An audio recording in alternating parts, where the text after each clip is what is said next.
A 7-pound Yorkie jumps off a couch, normal Tuesday, except the leg snaps. And I mean snaps, like full fracture, emergency vet, $1,600, the whole thing.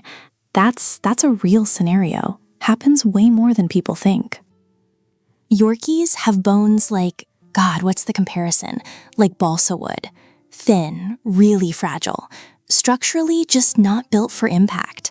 And the problem is, they don't know that. They've got the confidence of a dog 4 times their size.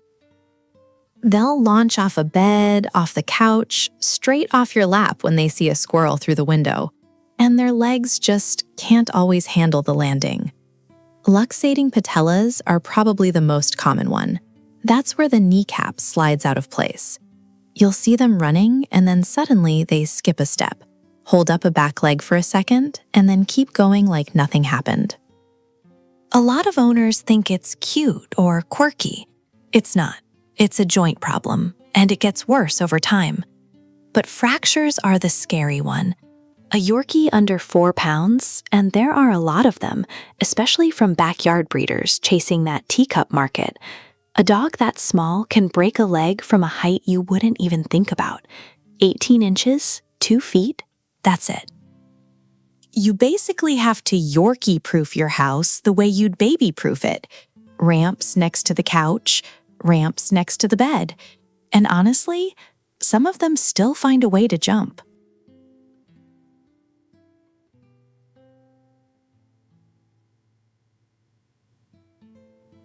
"18 months. That's how long it took one owner I read about to fully house train their Yorkie. 18 months. And they weren't doing anything wrong. Consistent schedule, positive reinforcement, the whole playbook. The dog just didn't care. Yorkies are, I think, one of the hardest breeds to house train. Maybe the hardest. And nobody tells you this up front. You go to a breeder, you see this adorable little face, and they'll talk about temperament and coat quality and lineage. What they won't mention is that you're going to be cleaning pee off your kitchen floor for the better part of a year. Part of it's the bladder. They're tiny dogs with tiny bladders. A young Yorkie physically can't hold it that long. So even if they understand what you want, and that's a big if, the plumbing doesn't always cooperate. But honestly, I think the bigger issue is stubbornness. Yorkies are smart, genuinely smart. They understand the concept fine. They just decide it doesn't apply to them sometimes. Especially if it's raining, or cold, or they just don't feel like going outside. You'll open the door and they'll look at you like, no thanks. The part that really gets me, a lot of people give up and switch to pee pads permanently. Which, fine, but now you've got a dog who's trained to pee indoors, on purpose. That's the solution. Kinda tells you everything about the problem.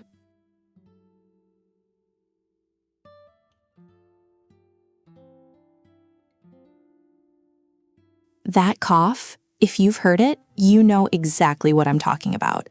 This dry, honking sound, almost like a goose. And the first time you hear your Yorkie do it, you think they're choking. You panic. You're halfway to the emergency vet before it stops, and they just go back to sniffing the carpet like nothing happened. Tracheal collapse, incredibly common in Yorkies. The cartilage rings that hold the windpipe open start to weaken and flatten over time. So when a dog gets excited or pulls on a leash or drinks water too fast, the airway partially closes up and you get that awful honking sound. And here's the part that messes with your head. There's no real cure. You can manage it. Weight control helps. A harness instead of a collar is basically mandatory. Some dogs end up on cough suppressants or anti-inflammatories long term. In bad cases, there's a surgical option where they put a stent in the trachea, but that's expensive, and it doesn't always work the way you'd hope. The thing that frustrates me is how predictable this is. Something like 65% of small breed dogs show some degree of tracheal weakness. Yorkies are right at the top of that list. So you're not buying a dog that might develop this. You're buying a dog that probably will. And most people find out the first time they hear that sound at 2 in the morning and think their dog is dying.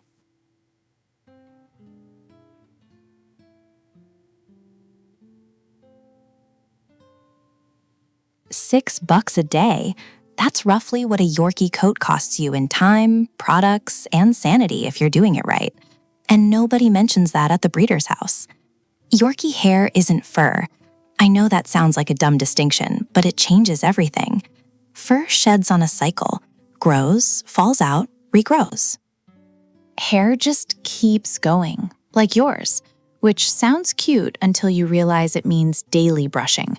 Not a few times a week, not when it looks tangled, every day.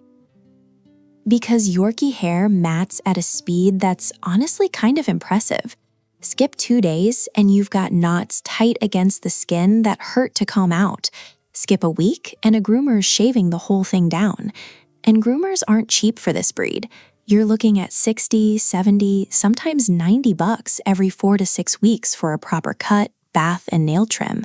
That adds up to somewhere around $1,000 a year. On a dog that weighs less than a bag of flour. Some people try the DIY route. I get it. But Yorkie grooming isn't like running clippers over a lab in the backyard. The coat's fine. It tangles around the shears, the dog's squirmy and small.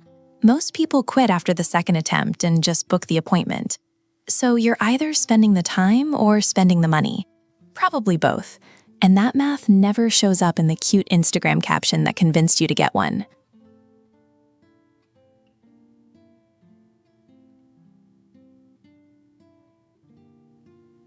Three-year-olds grab. That's what they do. Ears, tails, whatever's in front of them. Zero fine motor control, full enthusiasm. And a Yorkie weighs maybe 5 pounds. You can see where this goes. Yorkies aren't mean dogs. I want to be clear about that. But they're small enough that a toddler falling on one can crack ribs. A kid picking one up wrong can slip a disc. And the dog figures that out way faster than you'd think. So what looks like aggression, the snapping, the growling when a kid gets close, that's usually fear. Rational fear, honestly. The dog did the math. The piece people miss is that Yorkies are terriers. They see the bow and the silky coat and they think lapdog. But terriers are, stubborn isn't even the right word. They have opinions. They resource guard. They decide who gets on the couch and who doesn't. Put that temperament next to a grabby toddler and a dog small enough to get genuinely hurt. Yeah, bad combo. A lot of people assume you can socialize your way out of this. And sure, early exposure helps, but you can't train away a size problem. You can't socialize a dog into being okay with getting stepped on. The breed just wasn't built for that kind of household chaos. If you've got young kids, like under 6 or 7, a Yorkie is a genuinely risky pick. Not impossible, just risky.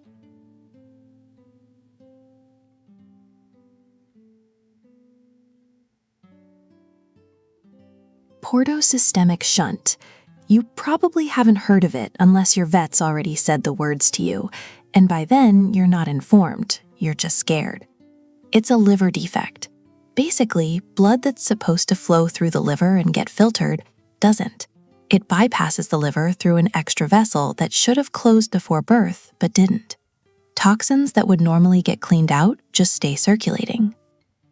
And the liver, because it's not getting proper blood flow, never grows to full size. Yorkies get this more than almost any other breed. The numbers I've seen, and this varies by study, put it at roughly 1 in every 30 to 50 Yorkies. That's not rare. That's a real percentage. The symptoms are weird too. Stunted growth, which people sometimes just write off as, oh, he's a runt. Disorientation after eating, staring at walls, circling, sometimes seizures. A lot of owners don't connect the dots for months because, honestly, who's Googling "my puppy stares at nothing" and landing on liver shunt? And most breeders don't test for it. There's a bile acid test. Cheap blood draw takes almost no time. but it's not standard practice. And a lot of breeders skip it because a positive result means a puppy they can't sell or can't sell at full price. So the puppy goes home, and you find out 6 months later when something's clearly wrong. Surgery runs $5,000 to $10,000, sometimes more, and that's if the shunt's even operable.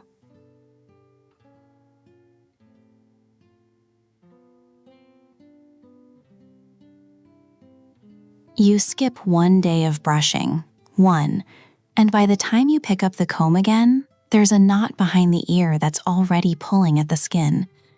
A Yorkie's coat is hair, actual hair, structurally closer to what grows on your head than to what a Lav or Golden has.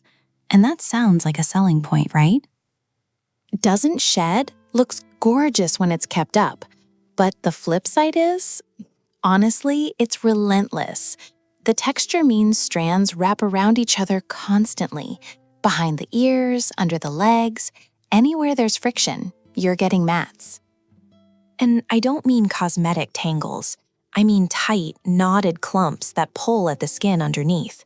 Leave it long enough and you get irritation, sometimes actual sores hiding under the mat where you can't even see them. Groomers will tell you they've shaved down Yorkies and found raw skin that the owner had no idea about. So the maintenance schedule is basically daily, a full brush through every single day, if you're keeping the coat at any kind of length. Skip 2 days and you're already doing damage control. A lot of people end up doing a puppy cut just to survive. Short all over, maybe an inch or two, and that's fine. But nobody tells you going in that the long, flowing coat you see in the show photos is basically a part-time job, 30 minutes a day minimum, and that's if you're good at it.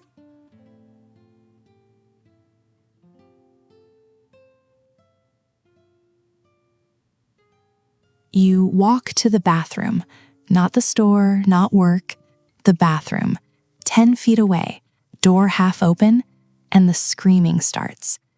Yorkies bond hard, like disproportionately hard for their size.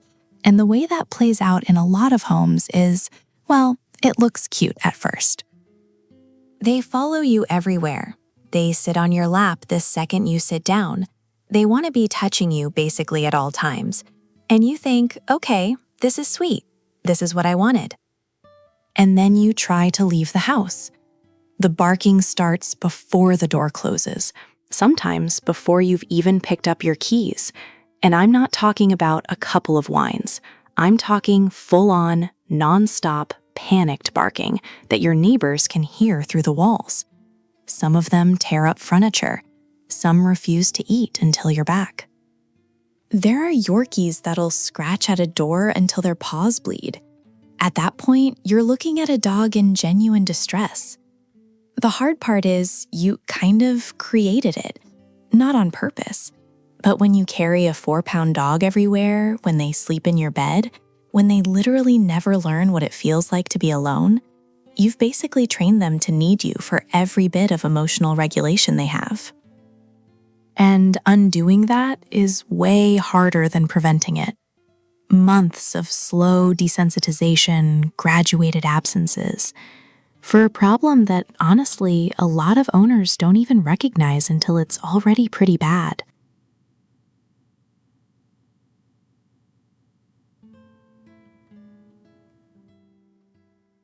A 3-pound puppy has almost no fat reserves, like almost literally none. And that means their blood sugar can drop from fine to emergency in a few hours. Hypoglycemia, low blood sugar, kills Yorkie puppies, and a lot of new owners don't even know it's a risk. The mechanism is pretty simple: tiny body, tiny liver, almost no stored glycogen. If the puppy skips a meal, gets too cold, or just burns through their energy playing, the tank hits empty, and there's no backup. The signs are kind of subtle at first: wobbly, lethargic, maybe a little disoriented. And if you don't know what you're looking at, you think, oh, they're just tired, sleepy puppy, give it an hour. But you don't have an hour. It escalates fast. Tremors, then seizures, and if you don't get sugar into them, honey on the gums, corn syrup, something, you can lose them overnight while you're sleeping. The frustrating thing is how preventable it is. Small meals 4 or 5 times a day for the first few months. Keep them warm. Watch for any wobbliness after they've been running around. That's basically the whole protocol. But breeders don't always spell this out. And the generic puppy care sheet from your vet doesn't flag it for toy breeds specifically. So you've got this tiny, fragile animal and a gap in the information that, yeah, can be fatal. Kind of wish that were an exaggeration.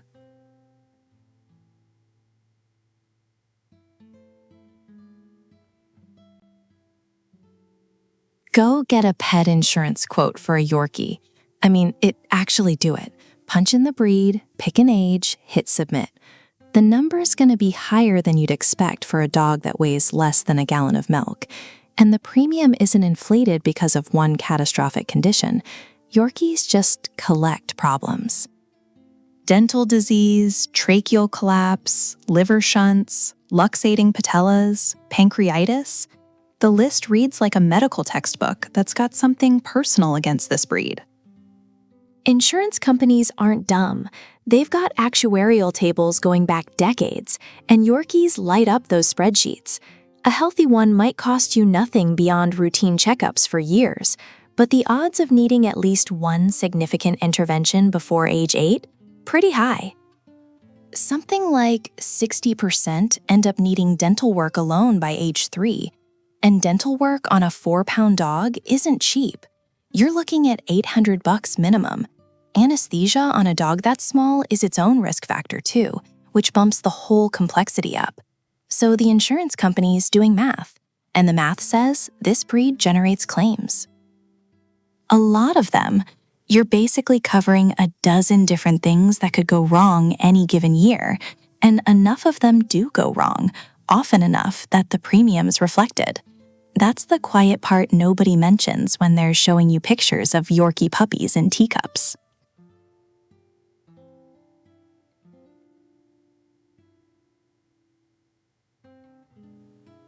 "3 a.m. Your Yorkie heard a car door close 2 houses down. Now he's losing his mind, full volume, and you're lying there, wide awake, knowing this is gonna last 10 minutes minimum, because once a Yorkie starts barking, he doesn't just stop." This is a terrier thing, partly.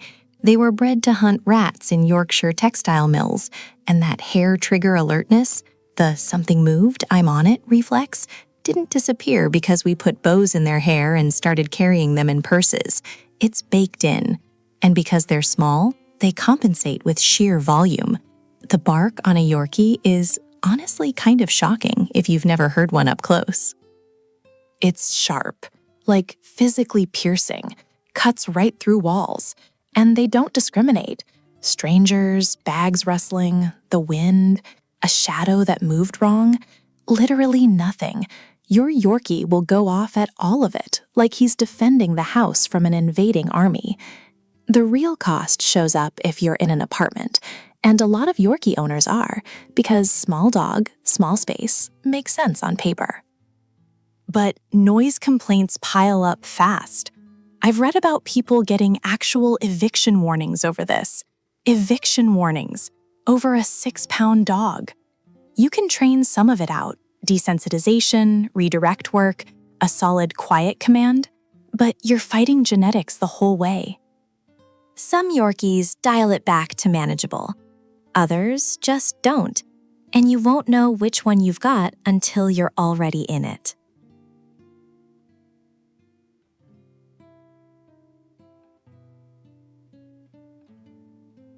You're in the kitchen and your Yorkie comes tearing toward you, full speed, tail going crazy, and then he just pulls up, holds one back leg off the ground for a second, shakes it out, puts it down, keeps moving like nothing happened.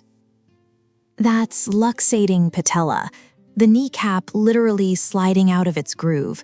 And in Yorkies, the numbers are kind of wild. Somewhere around 25 to 30% deal with this at some point. The tricky part is it looks like nothing early on. Your dog skips a step, holds the leg up, shakes it off.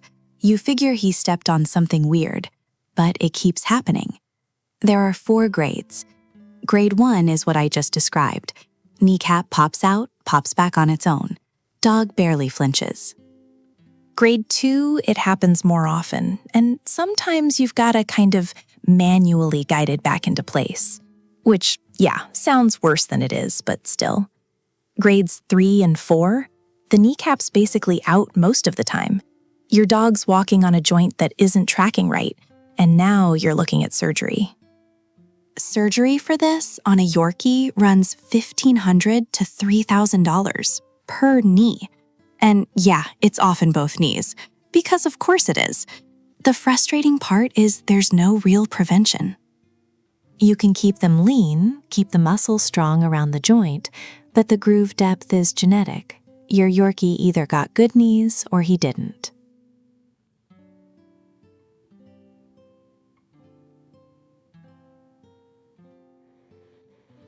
Yorkies will stare at a full bowl of kibble you paid $30 for, and just walk away. No sniff, no acknowledgement, like it personally offended them. And most people figure, okay, he'll eat when he's hungry. That's the standard advice, right? Leave the bowl down, wait him out. Except a Yorkie won't cave. That's what nobody tells you. These dogs will skip meal after meal, 2 days, sometimes 3, until you're the one who breaks, and you will break.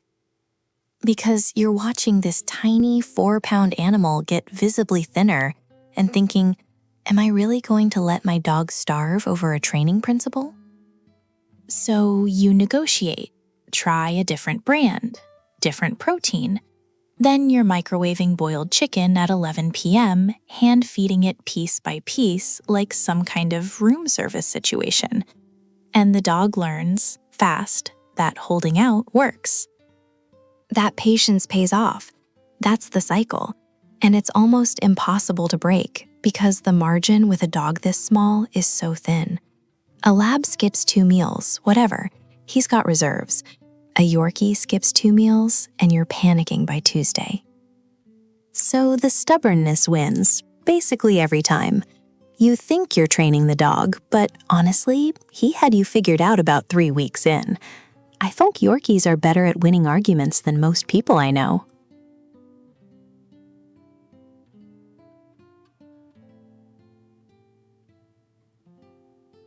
"6 pounds of dog lunging at a grown man's ankle in a parking lot. Owners standing there going, oh, he just gets nervous around new people. I mean, that's aggression. That's what that is. But nobody wants to use that word about a dog you can fit in a handbag. And that's the problem. The size makes everything look harmless. A German Shepherd snaps at someone, that's a lawsuit. A Yorkie does it, and people laugh. They literally pull out their phones, so the behavior never gets corrected. It just builds, and you end up with a dog who genuinely can't be around unfamiliar people without going nuclear. And look, I get why it starts. Yorkies are small enough that the world is legitimately threatening to them. Every stranger towers over them. Hands always reaching down from above. So yeah, most of it is fear-based. That part makes sense. But understanding why doesn't make it less of a problem. A dog that bites is a dog that bites. Doesn't matter if it barely leaves a mark. The part that bugs me is how many owners don't even see it as a problem. They call it attitude. Or, and this one kills me, he's just protective. But losing it at every person who walks through your front door? That's a behavioral issue nobody's addressing because the dog weighs 6 pounds. And it doesn't mellow out with age either. If anything, it gets worse, way worse.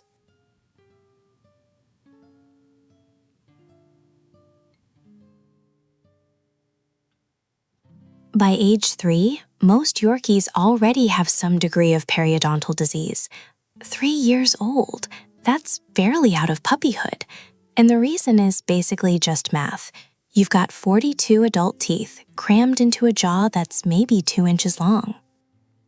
There's no room. Teeth come in crowded, overlapping, sometimes at weird angles. And wherever teeth overlap, food gets trapped, bacteria builds, gums start breaking down. It's a structural problem that no amount of brushing fully solves. And then there's the retained baby teeth thing. A lot of Yorkies don't lose their baby teeth naturally.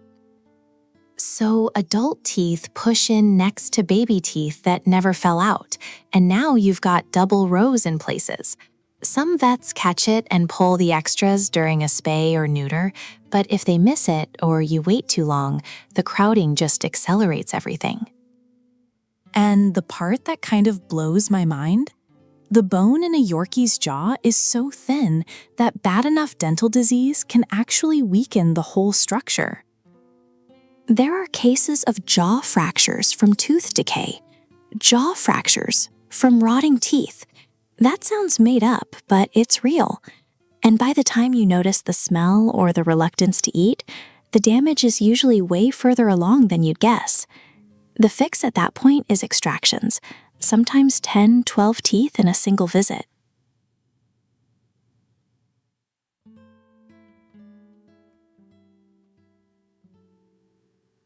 £4 pounds. That's what a lot of Yorkies weigh fully grown. 4 pounds. You know what else weighs 4 pounds? A bag of sugar, a couple of grapefruits, your average house cat's head. And you're gonna take that outside in January. Look, nobody warns you about this part. You see the cute pictures, the little bows, the tiny paws, and somewhere in the back of your mind you think, yeah, small dog, I'll just put a sweater on it. But it's not a sweater problem. It's a physics problem? Thermodynamics, I guess? A body that small just doesn't hold heat. It can't. There's not enough mass there to generate warmth, and not enough insulation to keep it. So your Yorkie hits cold air and the clock starts ticking immediately. We're talking hypothermia risk at temperatures that wouldn't bother a Labrador for a second. Like 50 degrees Fahrenheit. 50. That's a nice fall day for most people. For a 4-pound Yorkie, that's the edge of uncomfortable, sliding toward dangerous. So what happens? You become a weather person. Honestly, it's kind of absurd. You're checking forecasts before bathroom breaks. You're layering a dog in actual clothing. Not for Instagram, for survival. And the walks get short. Really short. Like walk to the curb and back short. Which creates its own problems, because this dog still has energy, tons of it, trapped inside a body that can't go outside for 5 months of the year.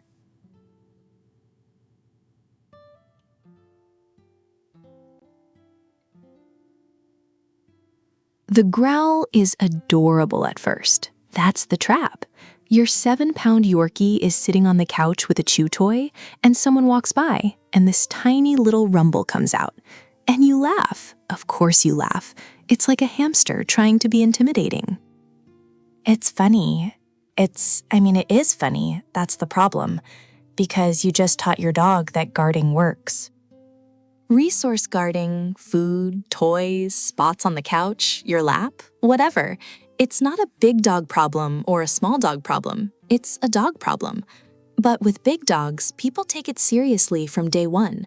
A German Shepherd growls over a bone, and you're on the phone with a trainer by Tuesday. A Yorkie does it, and you post a video with a laughing emoji. And then 6 months later, that growl has teeth behind it. Real teeth. Small teeth, sure. But Yorkie bites are, okay, they're not going to send you to the ER usually, but they absolutely can break skin. They can nail a kid in the face. They can shred a lip. I've read accounts that are genuinely ugly. The thing is, the dog didn't change. The behavior was always the same behavior.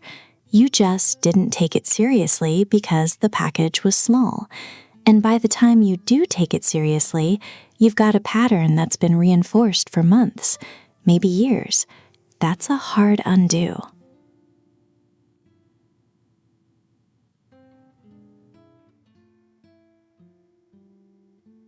So here's something that kind of haunts Yorkie owners once they find out about it. anesthesia in small dogs, and I mean really small dogs, under 7 pounds, is genuinely risky. Not like, oh, there's always some risky. More like the margin for error shrinks to almost nothing. The math is brutal. Anesthetic dosing is weight-based, right? And when your dog weighs 4 or 5 pounds, the difference between the right dose and too much it's tiny. We're talking fractions of a milliliter. A vet who's used to dosing a 60-pound lab has room to adjust. With a Yorkie, there's no room. Everything has to be precise, and their little bodies lose heat fast under anesthesia, which compounds the whole thing because hypothermia during surgery is its own separate emergency. So something routine, a dental cleaning, a spay, removing a lump, suddenly has stakes attached to it that feel completely out of proportion. You're signing consent forms for a teeth cleaning, and the vet is explaining mortality risks, and you're standing there thinking, it's a teeth cleaning. And Yorkies need dentals, a lot of them. Their mouths are a mess. Tiny jaws, crowded teeth, plaque buildup that make a dentist cry, so you can't just avoid the surgery. You're stuck in this loop where the dog needs the procedure and the procedure is the scary part. There's no clean answer. You just manage it and hope your vet is really, really precise.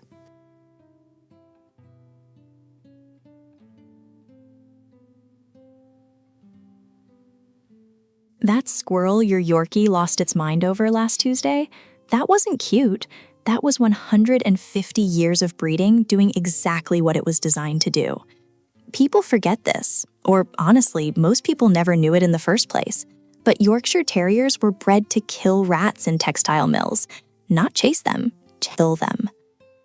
We're talking about a dog that was engineered to sprint into dark corners and dispatch vermin.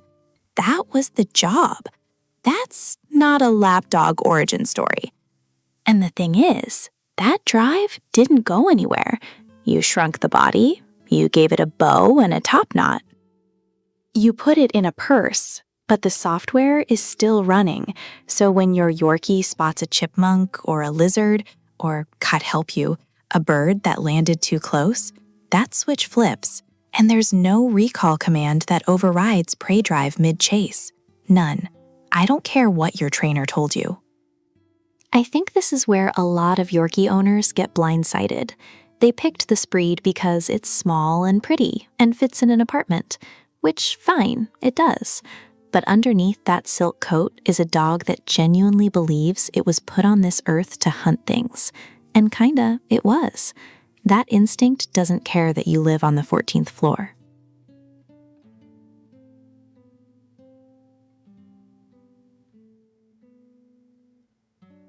Yorkies have tracheas roughly the diameter of a drinking straw. I mean, not exactly, but close enough that it should scare you a little. And a lot of owners are still walking them on a flat collar like it's a lab. Tracheal collapse, that's the term. And it's way more common in Yorkies than most people realize. Some estimates put it as high as 1 in every 3 Yorkies dealing with some degree of it by middle age. 1 in 3. That's not a freak occurrence. That's a breed-wide structural problem. Here's what happens. The cartilage rings that hold the windpipe open, in small breeds, and Yorkies especially, those rings are softer, weaker, sometimes almost floppy.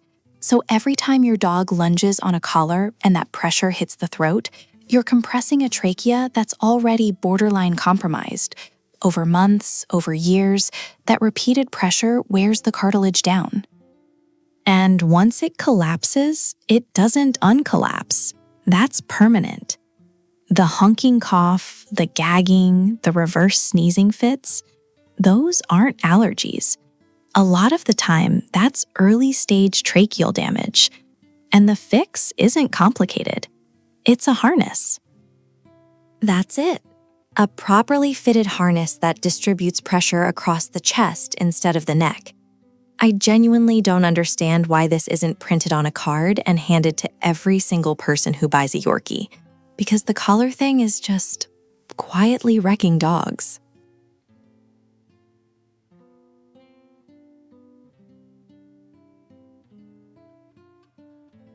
You know the Yorkie that growls at every stranger, snaps at other dogs, barks like it's being murdered when someone rings the doorbell? People love to shrug that off. Oh, he's got small dog syndrome. Like it's a personality type. Like the dog was born this way. It wasn't. What actually happened, and I know this sounds harsh, but I think somebody's got to say it, is that the dog was never trained. Not properly, not consistently, not even close, because it's 4 pounds. And when a 4-pound dog lunges at somebody, people laugh. When it growls, they think it's cute. When it resource guards a toy, they just let it happen. Because what's it gonna do, right? And that's the trap. Every time you laugh at it or pick the dog up instead of correcting it, or let it bark its head off because that's just how Yorkies are, you're reinforcing it. You're teaching a dog that aggression works, that fear gets rewarded with comfort, that boundaries don't apply because it's small. I think the reason this bugs me so much is that the dog is the one who suffers. A Yorkie living in a constant state of reactivity isn't having fun. It's stressed. It's scared. It's running on cortisol and adrenaline all day long. That's not a sassy personality. That's an anxious animal that nobody bothered to train because it fit in a handbag.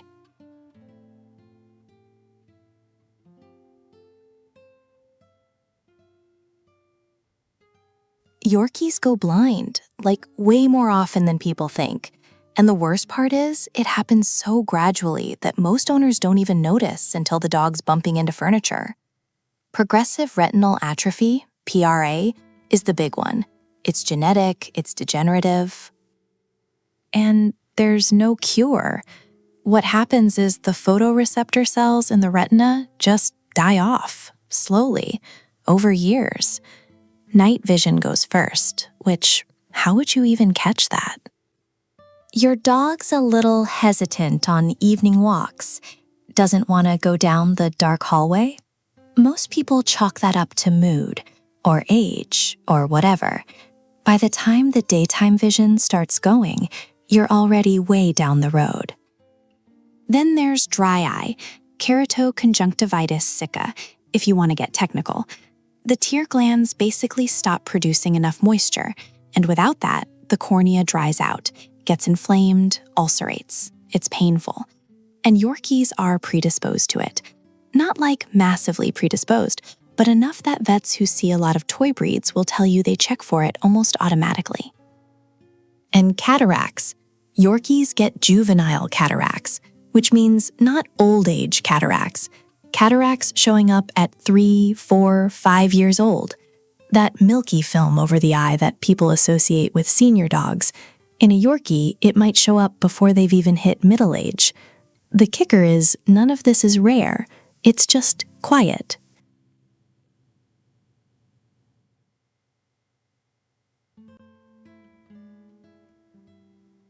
There is no such thing as a teacup Yorkie.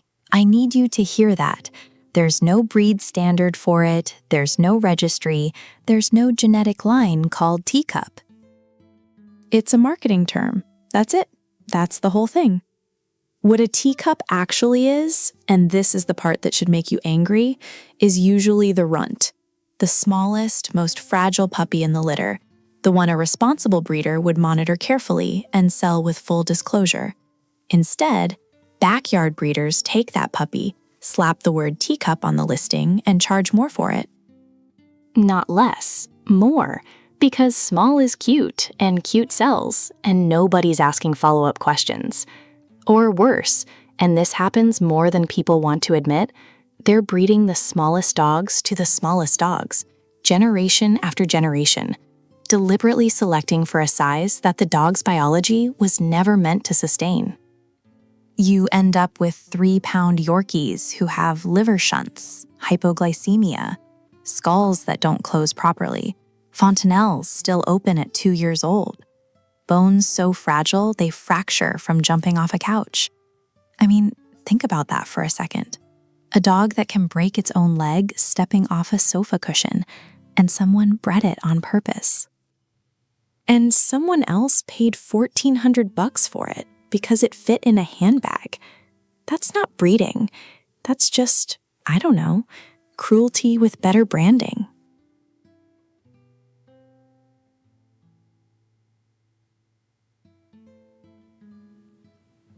The first time it happens, you will think your dog is choking to death. I'm not exaggerating. You'll be dead asleep, and then this sound, this horrible, rapid, honking, snorting, gasping sound just rips through the room. And your Yorkie's standing there, neck extended, chest heaving, making a noise like he's trying to inhale through a collapsed straw. It's called reverse sneezing, and it's almost always harmless. Almost always.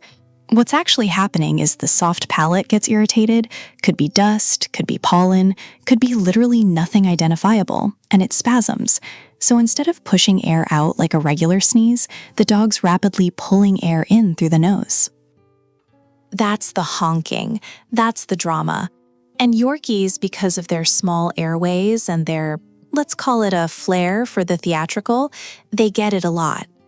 The episode usually lasts like 15-20 seconds, sometimes a minute, and then it just stops. Dog's fine, tail's wagging, looking at you like you're the one being weird. But here's what nobody tells you. When it's 3 a.m. and you've never seen it before, and your 4-pound dog sounds like he's suffocating, you are not going to calmly Google reverse sneezing in toy breeds. You're going to panic. You're going to call the emergency vet. You might actually cry. And that's fine. Everybody does it the first time.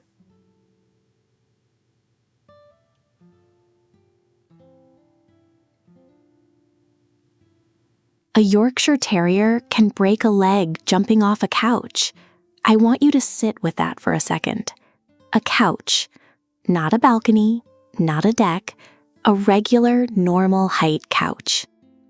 Their kneecaps slip out of place, luxating patella it's called, and it's so common in Yorkies that some vets basically just expect it, like it's a feature, not a bug.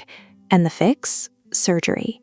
Anywhere from $1,500 to $3,000, depending on how bad it is and where you live. But it's not just knees. Their legs are these tiny, thin little sticks, and the bones are fragile in a way that bigger dogs just aren't. A bad jump, a weird landing, a kid picking them up wrong and dropping them from like waist height, that's a fracture.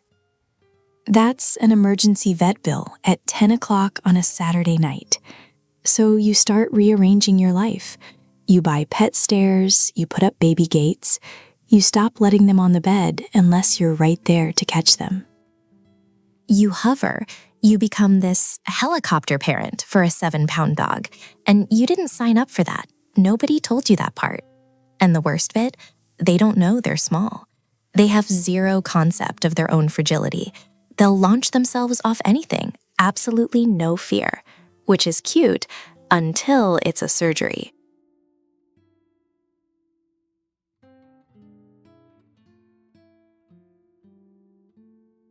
Yorkies live forever. I mean, not literally, but kind of. 15, 16 years is normal. Some hit 18, and people hear that and think, oh, great, more time with my dog. Which, sure. But think about what 16 years actually means. You're signing up for 16 years of grooming, not optional grooming. They're coat mats if you skip like 2 days. You're brushing every single day, or you're paying a groomer every 4 to 6 weeks, which runs $40 to $80 a pop depending on your area. Do that math over 16 years. It's a lot. You're signing up for 16 years of a dog that might bark at every sound, every stranger, every leaf that blows the wrong way. 16 years of dental problems, and Yorkies have some of the worst teeth of any breed. Cleanings, extractions, the whole thing. 16 years of a dog that's going to follow you into every room, every bathroom, and lose its mind if you leave for 20 minutes.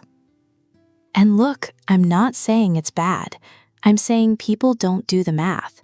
They see a tiny, adorable puppy and think about year 1, maybe year 2.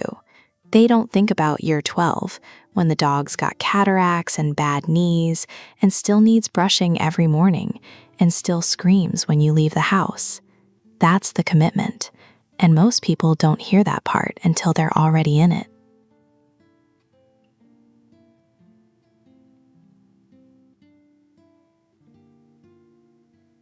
And look, I know how this sounds. Like I've spent this whole video just listing problems, making it sound like Yorkies are these fragile little bundles of issues that you have to tiptoe around. That's not the point.